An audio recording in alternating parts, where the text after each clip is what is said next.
good evening once again, G Ponong Mix Vlog, ang inyong kusinerang trying hard. So ayan, pakita ko po sa inyo ang aking isda, ang aking stem fish. At ang isdang napili ko po ay isdang pampano. Pinikit ko na lang ang mata ko kahit mahal dahil paborito ko po ito. So ayan, ipapakita ko po sa inyo paano ko ginawa ang aking isda. So ayan, ginilitan o hiniwaan ko po siya sa gitna. Lalagyan ko po siya ng pamintang durog. So ayan, irarab lang po natin back to back ang pamintang durog. Isa po yan sa pangpaalis ng lansa. So lalagyan ko lang po siya ng iodized salt. And then irarab ko ulit. Actually, na-marinate ko po ang isda kong yan. Pinakita ko lang po sa inyo ngayon. Naka-marinate po yan whole night. And then, ayan, lalagyan ko po siya ng 2 kutsarang toyo or soy sauce. Back to back po yan. So, ayan po, para mag-absorb po ang lasa. Minarinate ko po siya buong gabi. Kaya naman, and then habang nakamarinate yan, na maghiwa-hiwa po tayo ng ating isasahog. Ang aking isasahog po ay leeks. Sibuyas po na malalaki. I-slice lang po natin siya ng pahaba na maninipis. At habang ini-slice ko po siya, i-shout out ko po ang lahat.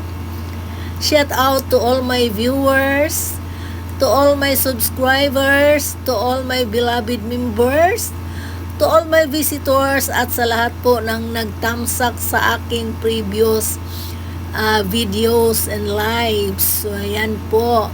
And then, shout out especially to my bestie, Leonora Baldassar, na napaka-supportive po. And then, ang aking team, Tilapia, na napaka-supportive din nila. So, thank you so much sa inyong lahat. So, ayan po.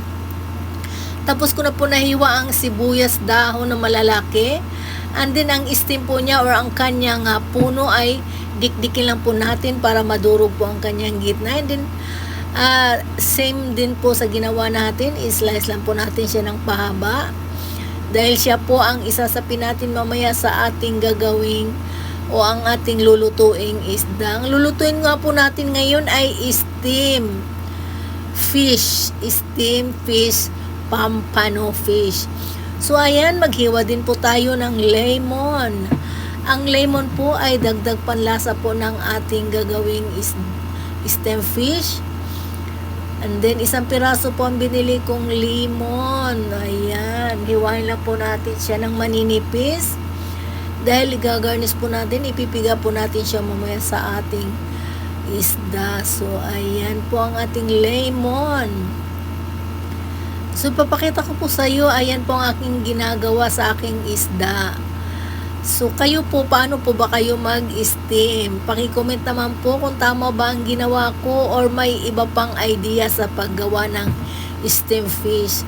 So, ayan, pipiga ko po ang lemon back to back po sa isda para manunuot po ang kanyang lasa. Ayan po. Pangalis din po ng lansa ang lemon. Then after that po ay ipapasok po natin ang ating pinagpigaan sa loob ng tiyan ng pampano. Ayan po. Lalagyan po nga po natin siya ng luya. Hindi ko na po pinakita, and then hindi ko na pinakita paano pag-slice ng luya. Ayan, pinasak-pasak ko na po lahat dyan. So, ayan po ang aking isdang pampano, at lalagyan yung mga dinikdik natin kanina na katawan ng sibuyas, at ang luya ay ilalagay po natin sa ilalim. So, ayan po ang ating isdang pampano, ang ating steam fish. So, ayan.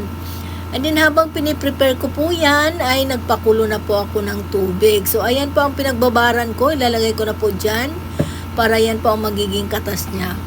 So, ayan po, habang nagprepare ako, nagpakulo na rin ako ng water. Dahan-dahan lang po tayo sa paglagay nito. Dahil kumukulo na po ito, baka tayo ay matapunan. So, ayan, lalagay na po natin ang ating isda. So, ayan po.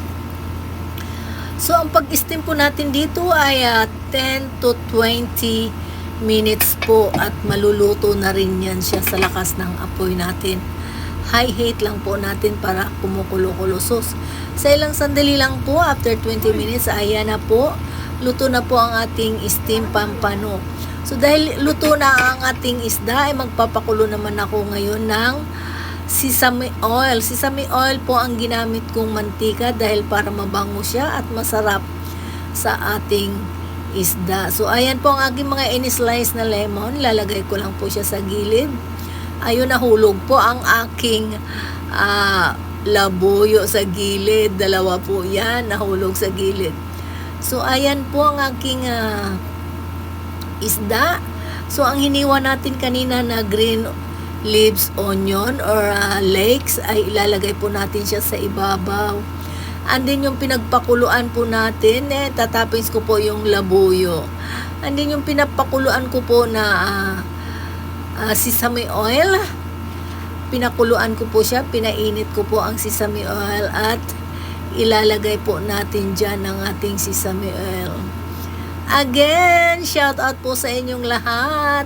Yan po ang paraan ng aking steam fish. Paki-comment naman po kung paano po mag-steam fish. Ayan po, mainit na po ang ating sesame oil. Ilalagay natin. Medyo na parami ang aking paglagay ng sesame oil. Pero masarap po siya, promise. Kaya try nyo rin gumawa dyan sa bahay ninyo. Thank you po sa pag-watch. Thank you po sa pagtusok. Thank you po sa inyong support. Thank you for the love and support. I hope you will not get tired to support on me. So, ayan, finish na po ang ating steam pampano. Diba masarap? Thank you for watching, guys. Bye-bye!